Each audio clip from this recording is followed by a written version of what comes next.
அப்படியே பளபளன்னு அப்படியே மல்லிகைப்பூ மாதிரி இருக்கணும் அரிசி, பஞ்சு மாதிரி இருக்கணும் சாதம், உதிரியாக இருக்கணும்.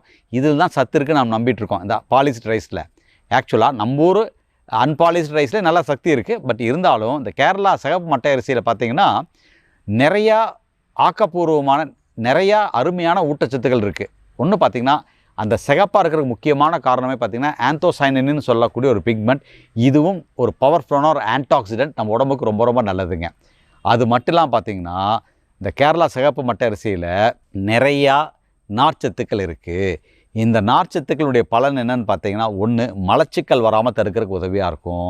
அது மட்டும் இல்லாமல் பார்த்திங்கன்னா நம்ம வயிற்றில் இருக்கக்கூடிய நன்மை பயக்கக்கூடிய பாக்டீரியாவுக்கு இந்த நார்ச்சத்து வந்து ஒரு நல்ல உணவு. இந்த பாக்டீரியா இந்த நார்ச்சத்தை எடுத்துக்கிட்டு ஷார்ட் செயின் ஃபேட்டி ஆசிட் ஒன்று உருவாக்குது.